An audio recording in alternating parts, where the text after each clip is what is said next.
नमस्कार, मैं हूं नारायण शर्मा और आप देख रहे हैं AINS न्यूज़ 24 चैनल। अब खबरें विस्तार से। राजधानी रायपुर के बूढ़ा तालाब में सौंदर्यीकरण के नाम पर करोड़ों की लागत से बनाया गया पाथवे कुछ ही महीनों में शत विशत हो गया। इससे निगम और स्मार्ट सिटी की काफी किरकिरी हुई। महापौर ने मौके का मुआयना कर ठेकेदार पर कार्रवाई के निर्देश भी दिए। इधर विपक्ष को बैठे बिठाए मुद्दा मिल गया और पार्षद दल की नेता प्रतिपक्ष मीनल चौबे ने पार्षदों के साथ मिलकर स्मार्ट सिटी का घेराव किया। पार्षद दल ने ठेकेदार को तत्काल ब्लैकलिस्टेड करने की मांग की। इस मौके पर नेता प्रतिपक्ष मीनल चौबे ने शहर की बदहाल व्यवस्था को लेकर स्मार्ट सिटी के अधिकारियों को खूब खरी खोटी सुनाई। 4 साल हो गया ज्ञापन देते, कोई कार्रवाई हुई है? कोई लिखा पढ़ी नहीं होगा, कोई कागजी कार्रवाई नहीं हुई। हम लोगों की एक मांग है, पूरे शहर भर में तमाशा बना के रखते हम लोग का। भाई जनता किसी पागल होकर किसी को खुद दिखा सकते हैं, ये ऐसा काम होता है। सावन माह के तीसरे सोमवार को केशकाल के गोबरहीन शिवधाम में कांवड़ियों की भीड़ देखी गई। ये कांवड़िये सिहावा से महानदी का जल लेकर यहाँ पहुँचे और भगवान शंकर का जलाभिषेक किया। प्राप्त जानकारी के अनुसार ये शिवलिंग स्वयंभू है और इसकी मान्यता दूर दूर तक है। सोमवार को बड़ी संख्या में धनोरा क्षेत्र के कांवड़िये यहाँ एकत्रित हुए और भगवान शंकर का जलाभिषेक किया।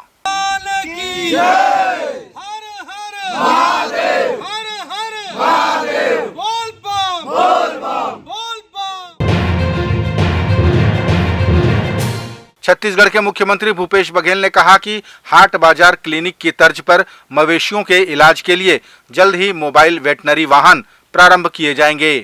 वे तय कार्यक्रम के अनुसार गौठानों में पहुंचेंगे, जहां ग्रामीण अपने मवेशियों का इलाज करा पाएंगे। मुख्यमंत्री की इस पहल का स्वागत करते हुए सर्व यादव समाज के प्रतिनिधि मंडल ने मुख्यमंत्री से मिलकर धन्यवाद दिया और अन्य विषयों पर चर्चा की। विधायक अनीता योगेंद्र शर्मा ने कांवड़ यात्रा में शामिल होकर कांवड़ उठाया और भोलेनाथ के दर्शन किए। धरसींवा विधायक अनीता शर्मा ने खरोरा नगर पंचायत में स्थित शिव मंदिर में भोलेनाथ का जलाभिषेक किया और प्रदेशवासियों की सुख समृद्धि की कामना की। इस मौके पर बड़ी संख्या में कांवड़िये और नगरवासी कांवड़ यात्रा में शामिल हुए।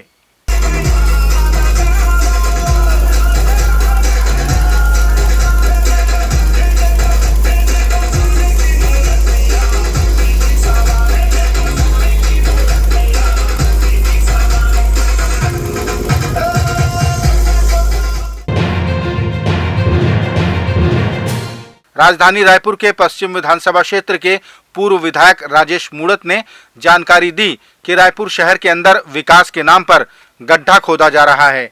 गार्डन बदहाली की कगार पर हैं।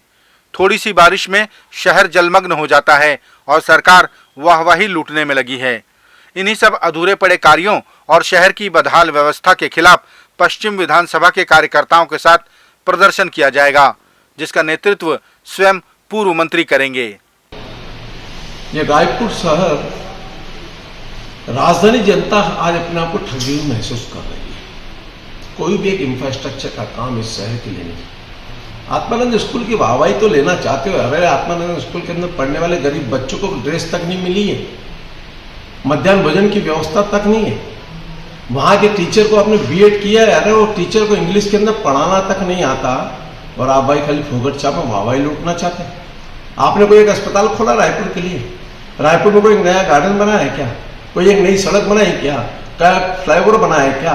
क्या रायपुर की जनता को पूरा शहर खोद करके पाइपलाइन बिछाने के नाम पर रख दिया और आप उसका रिपेयरिंग तक नहीं करा पा रहे? गार्डन की परिस्थिति इतनी खराब हो गई, गार्डन अपने आप में सुरक्षित नहीं, गार्डन पूरे बर्बाद कर दिया आपने, एक नई चीज नहीं कर पाए। इसलिए शहर की जनता के साथ में मिलकर कल पश्चिम के कार्यकर्ता जो क्षेत्र के अंदर विकास के काम नहीं हुए, खाली नाम फोटो चिपकाने का हुआ है, नाम खाली अपनी वाहवाही लूटने का हुआ है, लेकिन जनता को राहत नहीं मिली। उस चीज को लेकर के हम कल प्रदर्शन करने जा रहे हैं। छत्तीसगढ़ राज्य महिला आयोग की अध्यक्ष किरणमयी नायक का कार्यकाल पूरा हो गया। वे अपना द्वितीय कार्यकाल का पदभार ग्रहण करेंगी। इसके पूर्व उन्होंने मुख्यमंत्री से मिलकर विगत वर्ष की उपलब्धियों का प्रतिवेदन प्रस्तुत किया।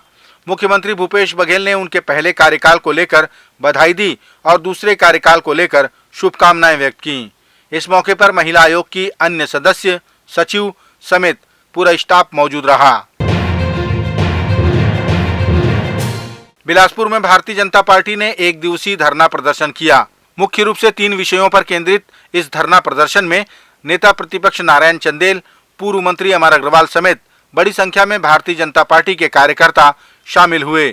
ये धरना अरपा नदी में डूबकर 3 बच्चियों की मौत के जिम्मेदार रेत माफिया पर कार्रवाई, स्मार्ट सिटी के फंड का दुरुपयोग और शहर की बदहाल व्यवस्था को लेकर था।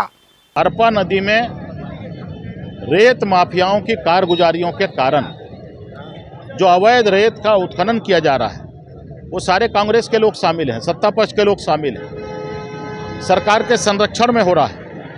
जो 10-12 फीट के गड्ढे हुए, उसमें 3 बच्चियों की दर्दनाक मौत हुई।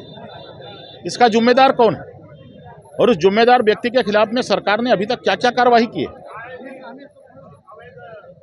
और ये सिर्फ बिलासपुर की घटना नहीं है, रेत माफियाओं को पूरे प्रदेश में चल रहा है और धड़ल्ले से चल रहा है। एक तो ये विषय है, दूसरा स्मार्ट सिटी का मामला है। स्मार्ट सिटी के लिए जो हमारी सरकार ने, भारत सरकार ने जो पैसे भेजे हैं, उसका दुरुपयोग हो रहा है। उसमें कमीशन और करप्शन का खेल चल रहा है। स्मार्ट सिटी के पैसे का सदुपयोग होना चाहिए। जिस मत के लिए आया है वो मत में काम होना चाहिए। लेकिन यहाँ नगर निगम में कांग्रेस के लोग बैठे हुए हैं और सुनियोजित ढंग से उसका दुरुपयोग कर रहे हैं। तीसरी बात, जैसे ही यहाँ पर बरसात शुरू हुई, डायरिया फैल गया। डायरिया क्यों फैला, उसके लिए एक जिम्मेदार कौन है? प्रशासन का अमला क्या कर रहा है? गंदे पानी पीने को लोग मजबूर हो रहे हैं, दूषित पानी पी रहे हैं, उसके कारण डायरिया हो रहा है। छत्तीसगढ़ की भूपेश सरकार डायरिया को नहीं बचा पा रही और दुनिया भर की बातें कर रही हैं कि हमने स्वास्थ्य की दिशा में ये किया, वो किया। लोग डायरिया से मौत हो रही है, सिर्फ बिलासपुर नहीं, पूरे प्रदेश में। इन 3 विषयों को लेकर आज का ये धरना और प्रदर्शन का कार्यक्रम आहूत है।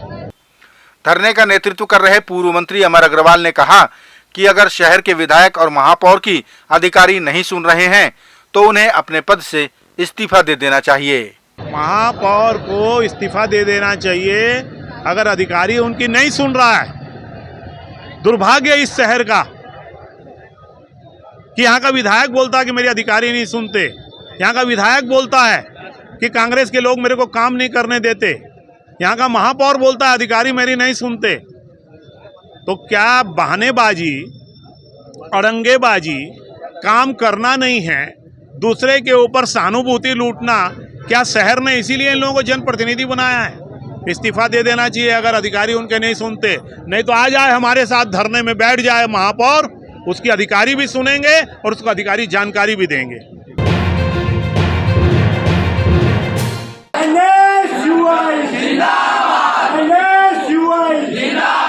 छात्रों के सम्मान में, छात्रों के सम्मान में। बिलासपुर के कोनी स्थित ITI में सुविधाओं के अभाव और बदहाली को लेकर NSUI ने प्रदर्शन किया और ज्ञापन सौंपा। प्रदर्शन के दौरान NSUI के कार्यकर्ताओं ने प्राचार्य के खिलाफ जमकर नारेबाजी की। अपने ज्ञापन में NSUI ने ITI प्रबंधन को टूल्स खरीदने, टेंडर प्रक्रिया अपनाने का आग्रह किया। साथ ही आउटसोर्सिंग पर तत्काल प्रतिबंध लगाने की मांग की। प्रभारी प्रिंसिपलों के द्वारा अव्यवस्था और भ्रष्टाचार फैलाया जा रहा था, जिसका बच्चों को किसी प्रकार का जो शासकीय लाभ मिलना चाहिए वो मिलता नहीं था।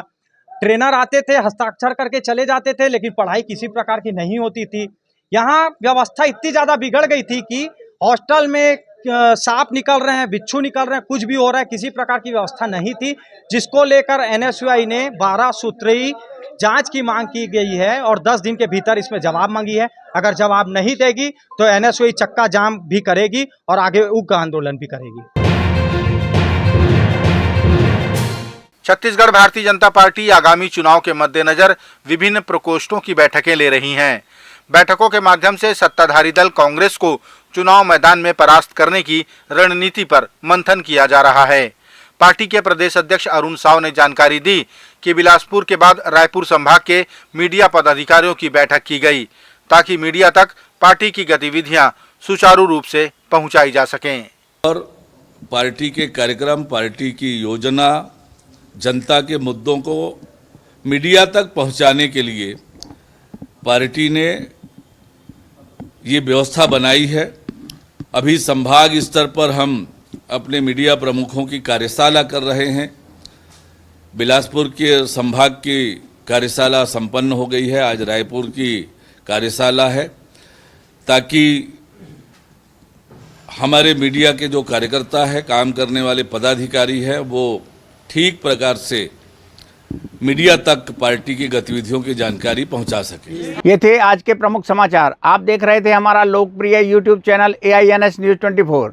अब हमें इजाज़त दीजिए, कल तक रोजाना की ताज़ा खबरों के लिए आप देखते रहिए हमारे लोकप्रिय यूट्यूब चैनल AINS न्यूज़ 24 को। हमारे यूट्यूब चैनल को लाइक और सब्सक्राइब करना ना भूलें। नमस्कार।